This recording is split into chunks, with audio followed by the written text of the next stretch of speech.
Shalom, shalom, bien-aimés dans le Seigneur, peuple de Dieu, habitants du monde entier, que le Dieu de mon Père, l'apôtre Sylvain Moulamba, vous bénisse abondamment. Nous sommes aujourd'hui le dimanche 22 mars 2020. Nous sommes précisément à Kinshasa. Il est pratiquement 8 heures dépassé de 44 minutes. Alors, bien-aimés, on est là aujourd'hui. Ce n'est pas un culte comme d'habitude, mais on est là pour le compte de l'église Cité Salem. Alors, vous le savez, bien aimé, il y a un fléau qui frappe pratiquement le monde entier. Au Babéguin, en combo, il y a coronavirus. Mais Dieu merci parce que je me souviens encore le 31 décembre de l'année 2019, notre père, l'apôtre Sylvain Moulamba, l'avait déjà prédit. Il a dit qu'il y aura des choses terribles qui vont se passer sur l'étendue du monde entier. Alors aujourd'hui, coronavirus que vous voyez aujourd'hui, bien aimé, on l'a déjà su d'avance depuis le 31 décembre 2019. Alors aujourd'hui, on est là encore avec l'apôtre Sylvain Moulamba. On va essayer de parler ensemble, on va essayer de partager, d'exhorter le peuple de Dieu, vu que les assemblées sont pratiquement fermées pour l'instant. Alors on est là aujourd'hui pour exhorter le peuple de Dieu, prier avec vous. Et bien aimé, je ne suis pas seul sur ce plateau, je suis accompagné de mon père spirituel, l'apôtre Sylvain Moulamba. Avec lui ensemble, il va d'abord essayer de faire une prière d'ouverture de cette émission. Seigneur, merci pour ta grâce, merci pour ta bonté. Nous dédions ce moment entre ta main, Père éternel. Ce que je sais, la Bible déclare, dans leur détresse, ils crièrent à l'Éternel.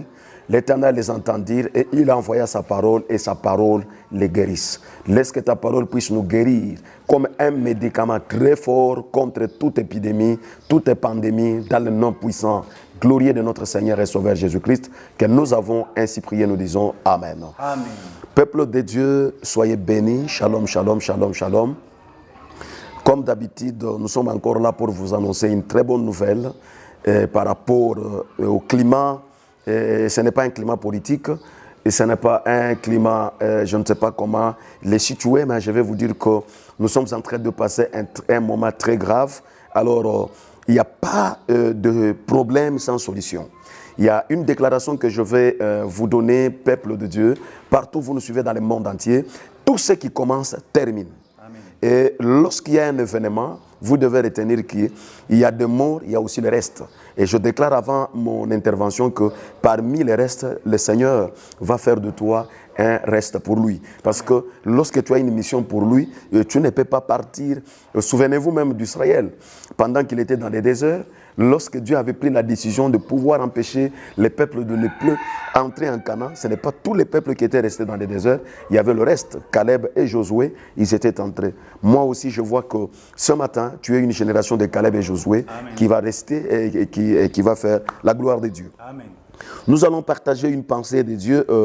Nous allons développer deux textes un peu rapidement parce que le bien-aimé, je lui ai entendu dans sa bouche parler que le monde est en train de passer à un moment là où il y a une pandémie que je ne vais pas citer le nom parce qu'il n'y a qu'un seul nom qui m'a été donné pour être élevé, c'est le nom de Jésus-Christ.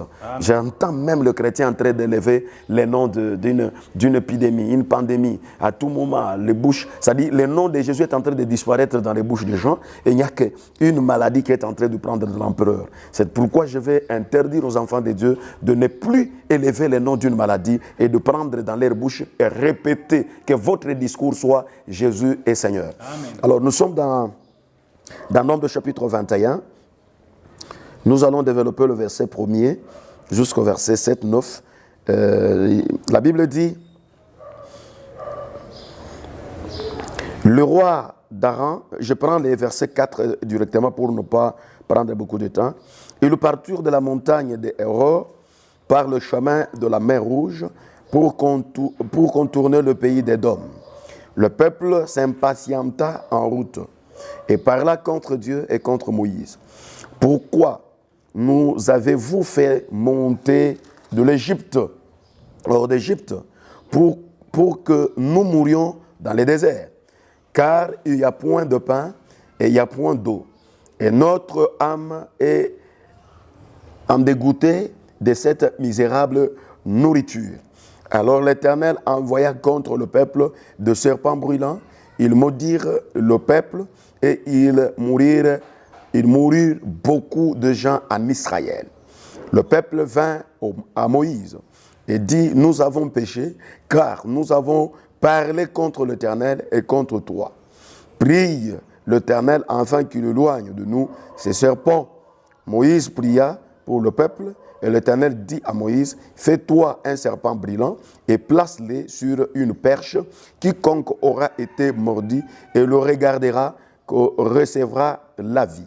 Moïse fit un serpent d'airain et le plaça sur une perche, et quiconque avait été mordu par un serpent et regardait le serpent d'airain et conservait la vie. Nous allons prendre aussi l'évangile de Jean chapitre 3. Prenons le verset important, c'est le verset 4 aussi. Nicodème lui dit, comment un homme peut-il naître quand il est vieux? Peut-il rentrer dans le sein de sa mère et naître? Jésus répondit, en vérité, je te l'ai dit, si un homme n'est né d'eau et d'esprit, il ne peut entrer dans le royaume de Dieu. Ce qui est né de la chair est chair, et ce qui est né de l'esprit est esprit. Ne t'étonne pas que je t'ai dit, il faut que vous naissiez de nouveau.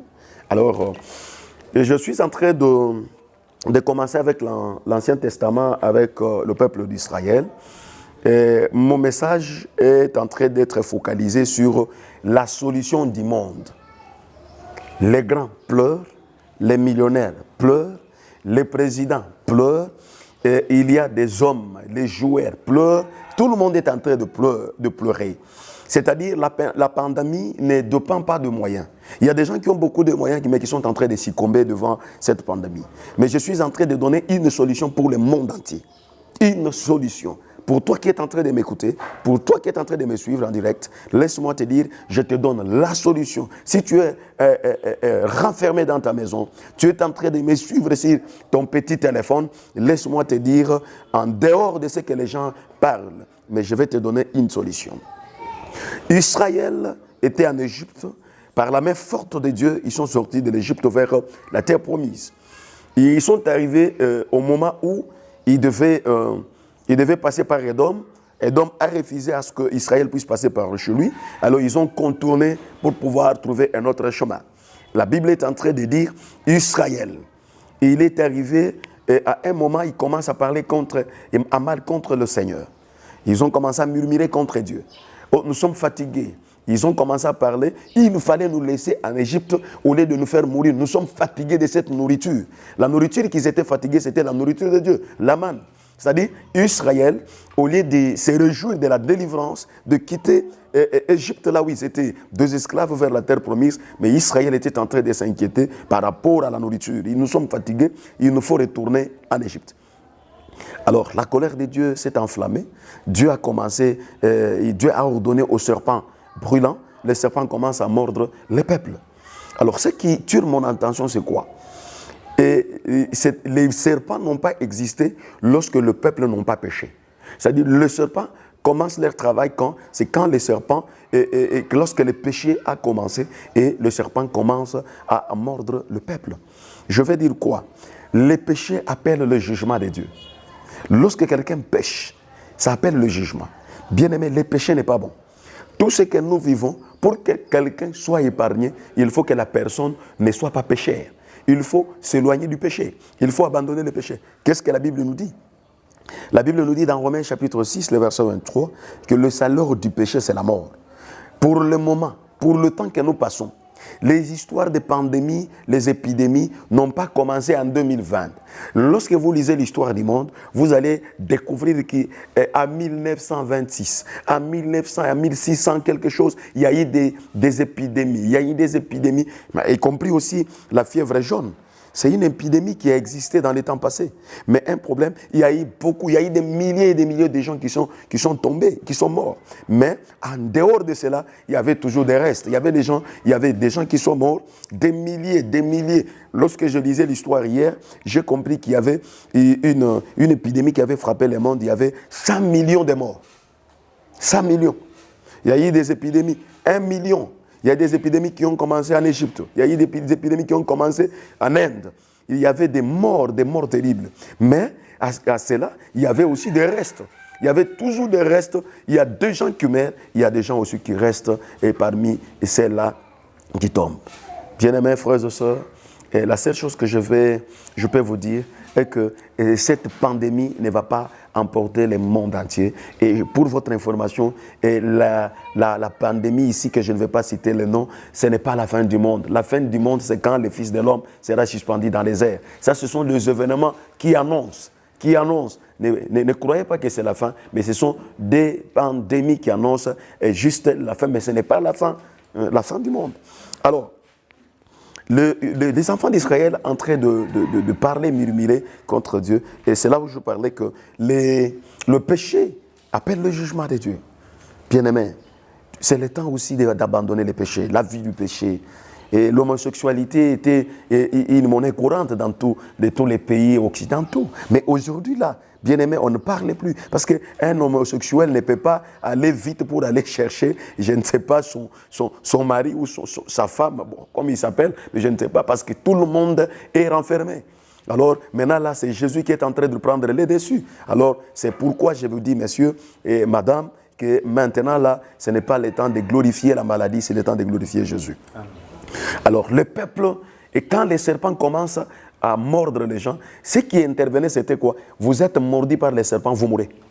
C'est comme aujourd'hui. C'est-à-dire, quand vous êtes atteint par l'épidémie ou la pandémie, directement vous mourrez. Je ne vais pas citer le nom parce que vous attendez à ce que je cite le nom. Je ne fais pas la publicité de cette maladie. Je ne peux pas élever cette maladie car la Bible dit, lorsque vous élèverez le Fils de l'homme, c'est alors que vous connaîtrez ce qu'il est. Alors moi, je ne suis pas là pour l'élever. Alors, la Bible dit, le peuple, Israël lui-même est allé encore voir Moïse. Ils sont allés voir Moïse pour dire à Moïse, Moïse, nous sommes en train de mourir, nous avons péché contre toi et contre ton Dieu, on a parlé à mal. En d'autres termes, la repentance. Le monde entier, vous devez comprendre une chose, c'est le temps de la repentance. Repentez-vous. Vous avez parlé à mal de Dieu. Il y a des gens, vous êtes en train de souffrir, vous êtes enfermés dans la maison. Vous ne croyez pas en Dieu. Écoutez, Jésus, en dehors de Jésus, il n'y a pas la vie. En dehors de lui, il n'y a pas la vie. C'est en Jésus là où il y a la vie. Je pense bien que si vous prenez, vous donnez votre vie à Dieu. Écoutez, quand l'apôtre Pierre a commencé le premier discours, quand le Saint-Esprit est descendu, il a prêché. Écoutez, la Bible dit, les gens qui l'ont écouté avaient un cœur vivement touché. Et lorsqu'ils étaient touchés dans leur cœur, ils ont posé la question à Pierre. Que ferons-nous? L'apôtre Pierre a dit, repentez-vous. La repentance est sincère, bien-aimé. Le peuple d'Israël, ils ont reconnu leur péché. Ils ont reconnu qu'ils avaient péché. Ils sont allés auprès de Moïse. Ils sont allés dire, vraiment, on en parlait à mal de toi et à mal de ton Dieu. Prie ton Dieu. Ah, j'aime ça. Lorsque vous lisez dans le livre de Jacques chapitre 5, le verset 13 à 14, jusqu'au niveau de 15, on parle de ça. La Bible dit, est-ce que parmi vous, et quelqu'un est-il dans la joie que le chante? C'est-à-dire la joie nous pousse à chanter. Quand on est dans la joie, c'est un sentiment de bonheur. Mais la Bible ajoute encore, est-ce que quelqu'un parmi vous est-il dans la souffrance? Qu'il prie. Frère Béni, ici, on ne recommande pas quelqu'un qui est dans le malheur, qui est en train, on lui dit qui est dans la souffrance de se réjouir. Non, de prier. Et Israël aussi, quand il est parti auprès de Moïse, il a demandé la prière. Il dit à Moïse, Moïse prie. Moïse est allé prier. Dieu lui dit, Dieu va parler avec Moïse et il lui dit, Moïse, regarde, il y a un problème, Moïse. Tu vas prendre une perche et tu vas élever un serpent d'airain. Tout homme qui sera mordu par le serpent, lorsqu'il va élever ses yeux vers le serpent d'airain, il aura la vie sauve. Ça, c'est Dieu. Dieu qui donne une directive. Alors, je rentre dans Jean. Maintenant, quand Israël était dans le désert et quand ils ont élevé, et Moïse a fait ce que Dieu lui avait demandé, il a élevé une perche, il a pris un serpent d'airain, il l'a élevé. C'est-à-dire quoi? Et tout celui qui devait être mordu, lorsqu'il devait élever les yeux vers le serpent d'airain, plus il le regardait, plus il devait être en vie. Il a conservé la vie. Maintenant, la conversation de Nicodème avec Christ. Nicodème est allé d'une manière cachée, nuitamment, pour aller voir Jésus. Il arrive, il demande à Jésus comment, pour qu'il soit sauvé, qu'est-ce qu'il faut et tout. Jésus lui dit, il faut naître de nouveau. Jésus n'est pas allé juste vite à la nouvelle naissance, mais Jésus a commencé d'abord par une histoire passée. Il lui dit, comme Moïse était dans le désert avec le peuple de Dieu, le peuple de Dieu, Israël. Et il explique tout ce qui s'était passé.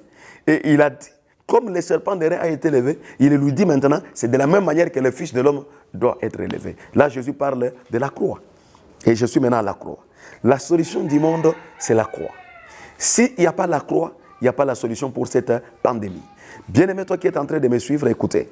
La Bible dit, lorsque le serpent d'airain était élevé dans le désert, tout celui qui était mordu, lorsqu'il élevait les yeux vers le serpent d'airain, il devait être en vie, malgré les venins du serpent.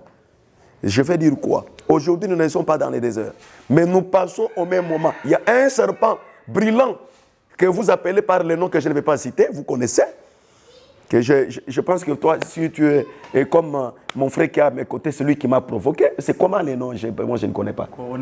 Merci beaucoup parce que je ne peux pas citer ces noms parce que dans ma bouche, il n'y a qu'un seul nom que je peux élever, c'est le nom de Jésus-Christ de Nazareth. Et mon Jésus-Christ est capable. Vous savez, bien aimé, cette pandémie qui est, par exemple, prenons que c'est ça, les serpents brillants. Les hommes ont péché. Il y a un serpent brillant qui est en train de briller. Qui veut vivre? Qui a besoin de la vie? La vie n'est pas dans les médicaments. La vie n'est pas dans les vaccins. Le véritable vaccin, c'est le serpent que Dieu avait ordonné à Moïse que le serpent soit élevé dans le désert. Mais le véritable serpent d'airain, c'est Jésus-Christ à la croix. Bien-aimé, Jésus a été à la croix pour nous. Bien-aimé, si Jésus n'a pas été à la croix, la maladie, la pandémie qui est maintenant une actualité, ça pouvait ravager même les chrétiens. Bien-aimé, si tu n'as pas encore donné ta vie à Christ, c'est le moment d'accepter Jésus comme le Seigneur et Sauveur. C'est ça notre serpent d'airain. Tu crois en lui, même si tu étais atteint, même si tu viens d'être atteint maintenant, pendant que tu es en train de me suivre, Jésus-Christ est la solution de cette pandémie. Alors, Jésus, la croix de Jésus-Christ, c'est notre solution pour cette pandémie. Je pense que la croix de Jésus nous a ramené beaucoup de mystères. Le premier mystère, d'abord, c'est le pardon du péché. C'est-à-dire, malgré le péché du peuple, c'est-à-dire le serpent d'airain qui était élevé, c'est-à-dire, c'était un moyen pour pardonner les peuples et les guérir. Mais nous ne sommes pas dans le désert. Est-ce qu'on a besoin encore d'élever aussi, de mettre une perche, de prendre un serpent d'airain et élever? Je ne vous prêche même pas le Jésus qui est suspendu au bois. C'est un Jésus qui est passé par la croix, il est passé par les tombeaux. Et le tombeau est vide quand je vous prêche. Bien-aimés, tous les prophètes sont dans leur tombeau. Tous les prophètes, leur histoire est restée, mais eux sont déjà dans les tombeaux. Mais laisse-moi te dire, il y a un homme qui était à la croix, qui est passé par les tombeaux, mais le tombeau est vide. C'est lui la solution de ta maladie. C'est lui la solution de cette actualité, bien-aimée. Écoutez, le temps que nous passons, ce n'est pas le temps de lever coronavirus. Je peux citer pour l'humilier. Coronavirus doit être au pied, doit être humilié et le nom de Jésus doit être élevé. Amen. Alors, dans la bouche des chrétiens même, ils sont entrés, enlève la paix. Coronavirus doit être au pied et Jésus-Christ doit être élevé. De la même manière que le serpent d'airain a été élevé dans le désert, c'est de la même manière que le Fils de l'homme sera élevé. Bien-aimé, je pense que je n'ai pas beaucoup de choses à ajouter dessus. Ce que je vais te dire, c'est ce matin, toi qui es en train de nous suivre en direct, que mon Jésus-Christ est capable. Et Jésus est la solution de cette maladie. Ne tremblez pas. Chrétien, toi qui avais donné ta vie à Christ, ce n'est pas le moment de trembler. C'est le moment de renouveler ta confiance envers le Seigneur. Oui, nous pouvons nous préserver aux notions hygiéniques. C'est vraiment important. Je ne suis pas contre. Mais il y a des gens qui ont observé les conditions hygiéniques, mais ils sont atteintes. Des personnes comme ça. Mais laisse-moi te dire, même si tu es atteint, même si tu n'es pas encore atteint, mais il y a le sang qui a été coulé à la croix, ça va te préserver. Israël, pour que Israël puisse sortir, vous vous rappelez de l'histoire d'Israël. Il y avait l'ange destructeur qui pouvait tuer chaque enfant né au milieu du peuple en Égypte. Mais il y avait une directive encore. La directive, c'était laquelle? Le sang de l'agneau devait être posé sur les linteaux de chaque porte, de chaque maison. Et maintenant, Israël qui était là, Israël était en Égypte. Toujours en Égypte. Il y a eu des morts, mais sauf chez les Égyptiens. Et sauf les enfants d'Israël. Pourquoi? Parce qu'il y avait les signes du sang. Mais ce n'est pas l'agneau qui était immolé. En Égypte, l'agneau de 4 pattes qui viendra encore être immolé aujourd'hui. Mais il y a un agneau de 2 pattes qui a été immolé, qui a été à la croix. Son sang nous a purifiés, nous a rachetés. Bien-aimé, toi qui es en train de me suivre, ne pleure pas. Coronavirus doit être bafoué aux pieds et Jésus-Christ doit prendre le dessus parce que la Bible dit quiconque invoquera le nom de Jésus sera sauvé. Si tu veux être sauvé, que le nom de Jésus soit dans ta bouche tous les jours. Quand tu te réveilles, Jésus. Quand tu regardes, Jésus. Quand tu parles, Jésus. Enlève la peur. Tu ne mourras pas. Tu es parmi les restes. Toi, tu vas rester. Tu ne crois pas. Ne tremble pas. Je sais. Tu es dans le confinement, tu es dans la maison, tu es avec les enfants. Peut-être tu n'as pas à manger. Israël n'avait pas à manger dans les déserts, mais Jésus avait donné la manne. Malgré ils ont murmuré que nous sommes fatigués de cette nourriture, mais Dieu n'avait pas permis qu'ils meurent dans le désert. Tu ne mourras pas. Malgré l'économie peut connaître des problèmes, mais Dieu va chercher un moyen pour te satisfaire. Le moyen de Dieu pour te satisfaire, c'est la croix. Croix en Jésus-Christ. Cette croix n'est pas simplement une cérémonie simple. La croix, c'est un mystère pour être sauvé, un mystère pour que nous soyons pardonnés. Et je pense que c'est la solution au coronavirus. Parce que je suis en train de sentir comme si il y a même des pasteurs qui sont en train de trembler. Je vois les chrétiens en train de pleurer partout. Ce n'est pas le temps de pleurer, c'est notre temps de se réjouir. Amen. Nous sommes en train de nous réjouir. C'est comme par exemple, vous avez... par exemple, on est en train d'arrêter les gens qui n'ont pas de carte d'identité et vous avez votre carte d'identité. Est-ce que vous allez trembler? Non. Vous ne tremblez pas. Pourquoi? Parce que nous, c'est notre temps. Nous allons nous réjouir parce que Jésus est en nous. L'apôtre Paul dit, Jésus en moi. C'est l'espérance. Jésus-Christ en nous, c'est l'espérance de la gloire. C'est-à-dire, il est temps ici. C'est le temps où nous allons découvrir les véritables chrétiens. Si tu es chrétien, tu es en train de me suivre, c'est notre temps. C'est notre temps. Je parle avec beaucoup d'arrogance, beaucoup de fierté. C'est notre temps. C'est le temps où les vrais et les faux. Maintenant, où sont les magiciens et les occultistes? Où sont les gens qui disent que nous sommes plus forts que les chrétiens? Nous parlons tout haut. Parlez aussi. Nous parlons tout haut. C'est notre temps. Vous allez succomber, mais nous resterons debout parce que Jésus était crucifié pour nous. Amen. La croix, c'est notre solution. Amen. Alors, je pense que vous nous suivez de partout. Alors, il y a rien. Il y a un autel qui a été élevé. C'est Jésus-Christ qui était au lieu de la crâne, appelé Golgotha. Il était monté là juste pour nous. Pour nous. Tu es chrétien là où tu es, tu peux acclamer comme moi. Tu peux acclamer, tu acclames fortement parce que Jésus est à notre côté. On acclame pourquoi? On n'acclame pas coronavirus. Nous ne sommes pas une église qui va élever coronavirus, mais nous sommes une église qui élève le nom de Jésus. Et si Jésus est avec nous, comment je peux avoir peur de coronavirus? Coronavirus qui est? Les serpents brillants ont mordu les gens dans les déserts. Peuple de Dieu, vous êtes en Italie. Italie n'est pas le siège de Dieu. Pour votre information. Italie, c'est un pays de la terre. Voilà, il y a des morts italiens. Écoutez, il y a maintenant la solution. Croyez en un véritable Jésus. Pas un Jésus sur un bois. Jésus n'est plus sur le bois. Et Jésus n'est plus dans les tombeaux. Jésus est ressuscité, il est assis à la droite du Père.